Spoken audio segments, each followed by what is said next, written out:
Добрый день, друзья! Давайте продолжим пересадки орхидей, приобретенных мною в Краснодаре. Ссылки на соцсети и контакты этого продавца я оставляю в описании под видео. Эта орхидея находится у меня с конца июня.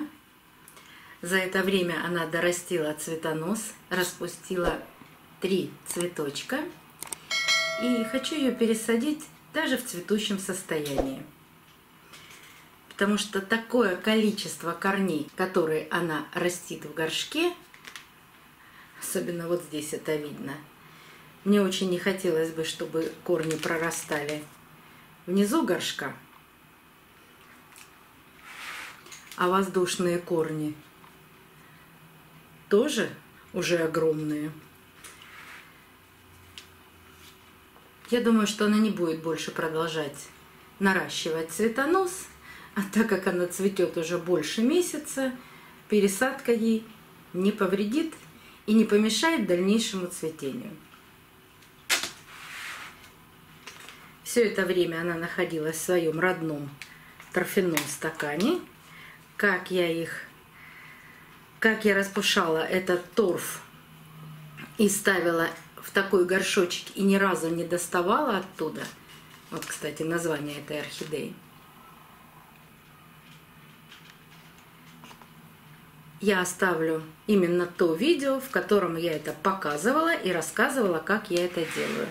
И вот такое количество корней мы видим у этой орхидеи. Давайте ее освобождать от мха.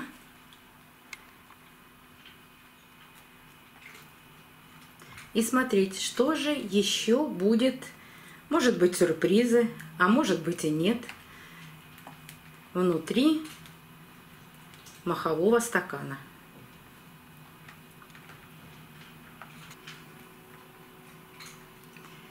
Сейчас я убираю внешний моховой стакан, а там обязательно должен быть еще и внутренний плотный моховой стакан. Но сейчас посмотрим, есть ли он и остался ли он таким плотным. Вот он, внутренний моховой стакан.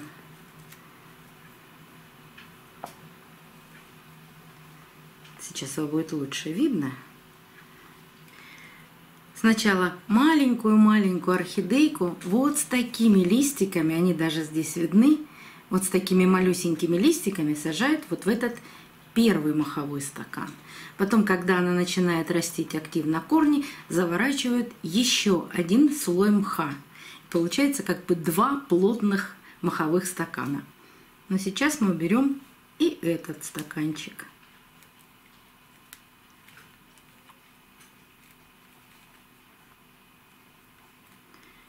И посмотрим, есть ли там корни, в каком они состоянии.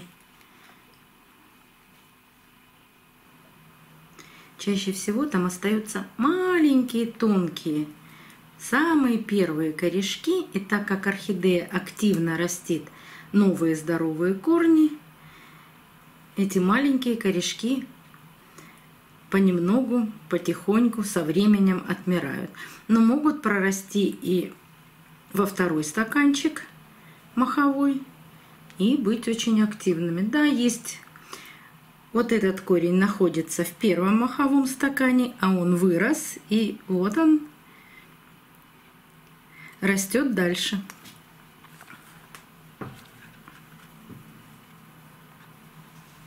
Ну и вот теперь нам видно, когда мы убрали этот мох, что все корни, даже те первые корешки, с которыми она была посажена, еще живы и здоровы. Правда, они сейчас не растут, но они еще орхидеи пригодятся. Вот от шеи рос корень и погиб. Вот такой корень нужно отрезать.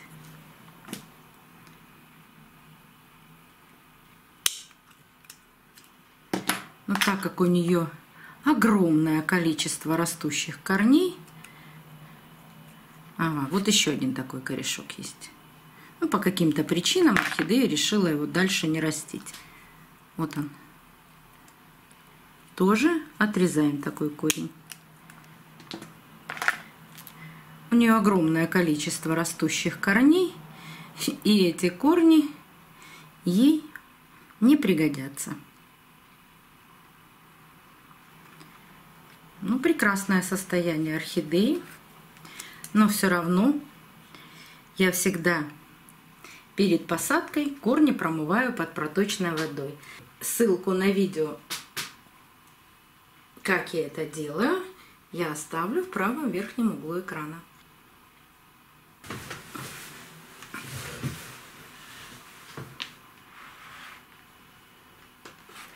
Давайте еще раз посмотрим на корни. Я увидела еще один, вернее даже часть сухого корня, который нужно обрезать до живого. Но все остальные корни в отличном состоянии. Что здесь нужно удалить? Нужно удалить вот эти фласочные листья. В посадке они получатся очень глубоко, да и они уже и не нужны орхидее. Они все равно очень быстро пожелтеют,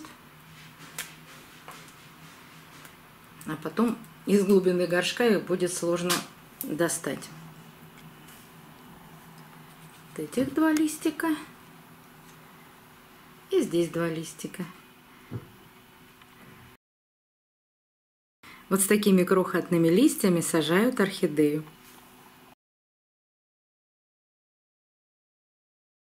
Так, вот еще сухая часть корня.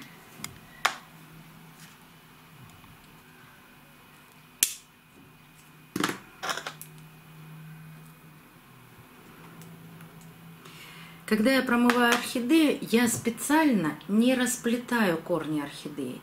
Если ей так удобно, пусть остается. Единственное, что я делаю, я всегда вот эти воздушные корни сильно увлажняю для того, чтобы поместить их в горшок. Все воздушные корни по возможности нужно на данный момент при первой пересадке опустить в горшок.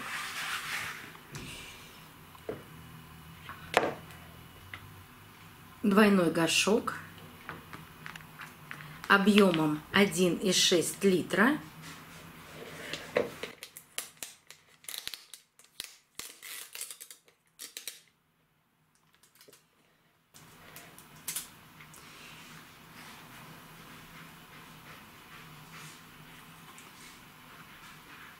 Вот видите, влажные корни очень хорошо помещаются в горшок. Можно немножко помочь. Орхидеи, но совсем чуть-чуть.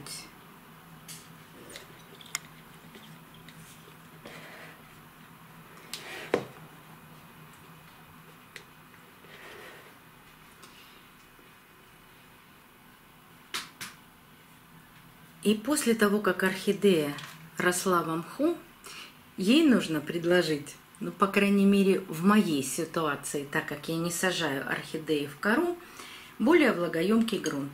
А у меня более влагоемкий грунт – это циафлора плюс керамзит.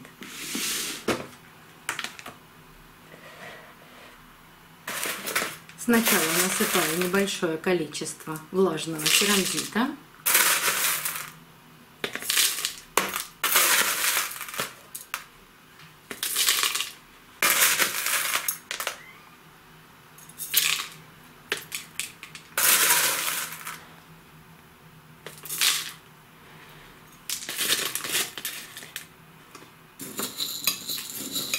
Потом столовую ложку промытой циафлоры. Распределяю ее по всему горшку как можно ближе к корням. И так насыпаю слоями.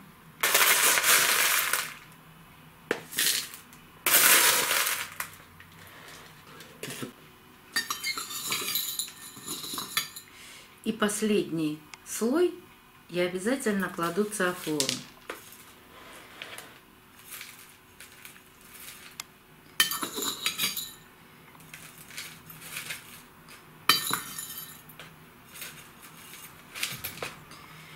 Такую посадку, керамзит я не считала, а циафлоры у меня ушло 5 столовых ложек без горки. Первый полив орхидеи я делаю после того, как видимые корни в горшке станут серебристыми. Видите, как распределяется циафлора? Почему я вверх кладу большее количество циафлоры? Потому что она обязательно при поливе будет опускаться вниз горшка. А нам нужно, чтобы корни касались этой циафлоры. В циафлоре есть макро- и микроэлементы, азот, фосфор, калий, плюс нужные для питания орхидеи микроэлементы, поэтому нужно, чтобы она находилась как можно ближе к корням. Вот такая посадка. Наблюдаем дальше за орхидеями. Если вам интересно, подписывайтесь на канал, нажимайте на колокольчик. Вам будет приходить оповещение о новых видео, вышедших на канале. До новых встреч, друзья! Увидимся на канале.